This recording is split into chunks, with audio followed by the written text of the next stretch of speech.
An emergency situation is tonight unfolding on the Gold Coast. Max, how bad is the flooding?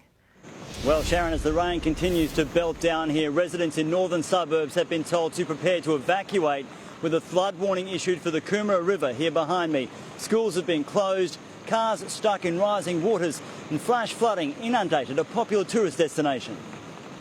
This isn't Curtis Falls, it's just a cafe on the way. But today, tourists didn't have to trek downstream to see Mother Nature's might.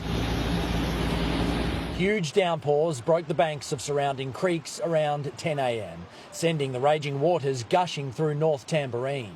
Come up about, I suppose, a foot high across the road there, and the power of the water just took it all out. Turning stairwells into torrents and tearing fences from the ground as it inundated the cafe. Normal water and mud damage through the whole place. But the powerful rapids did little to stop drivers. Unbelievable. Unbelievable. And a huge amount of the rain that falls in the hinterland ends up here. This is the Oxenford Weir, and it is absolutely raging, exacerbated by the fact that over 100 millimetres fell directly here in just 2 hours. Now, all of this water is rushing into the low-lying suburbs of the coast. Like Pimpamar, where the state school flooded, parents asked to turn around. Just a text message just to say that we needed to come pick up our kids. Even businesses built on the water struggling to withstand this much rain. I know they say if it's flooded, forget it, but I don't have a choice today. If it's flooded, save your business at this point. And homes, as backyards were inundated and tanks meant to catch the rain drifted off in it.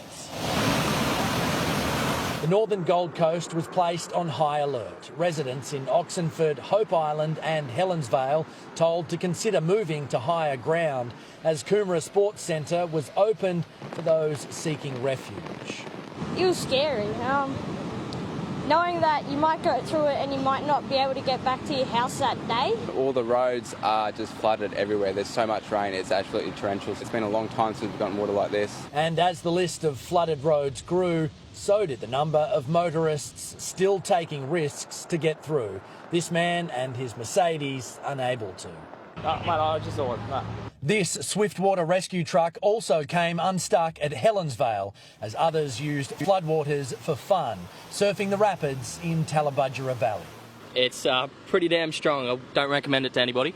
Getting wiped out a lot of the time. Only the brave took on the beaches where ex-tropical cyclone Yusi whipped up swells over 3 metres, likely the only effects Queensland will feel on the weakening system. We're not expecting to see any direct impacts of rain or wind. Over the border, Tweed Heads was declared a natural disaster area, providing council with access to joint state and federal funding for urgent repairs after several landslides and severe road damage. The rainfall is set to continue into tomorrow before easing over the next few days. A welcome break from the rainfall, so desperately needed, just not all at once.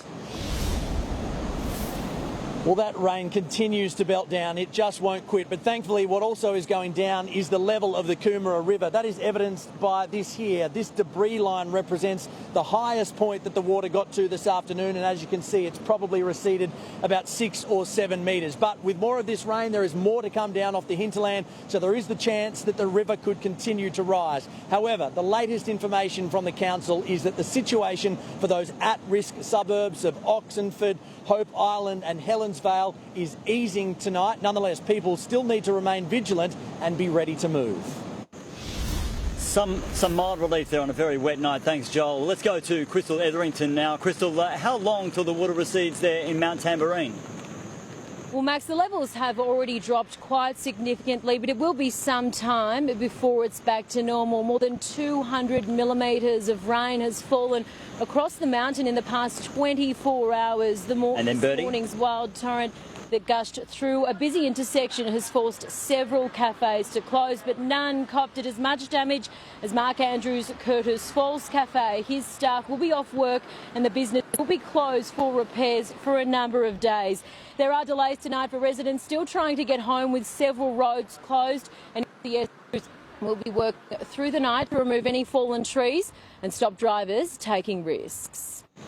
Just incredible pictures. Thanks for that, Crystal. Meantime, in the Talabudra Valley, heavy downpours have forced police to again suspend the search for 26-year-old woman Yang Chen. Her 63-year-old friend lost sight of her while walking to Gorge Falls around 11 o'clock yesterday morning. She hasn't been seen since. Let's go to Paul Burt now. Paul, the coastline is being battered by that powerful surf. Absolutely there, Max. We started to see the effects of it coming through earlier this morning, but at the moment that swell has really started to climb up to an average of 2.8 metres. The Wave Rider boys here at Southport recorded one earlier today at just under 5.4 metres in height as well. Now, we haven't had a lot of wind today, so clearly that is one of those larger ground swells pushing in from TCUC.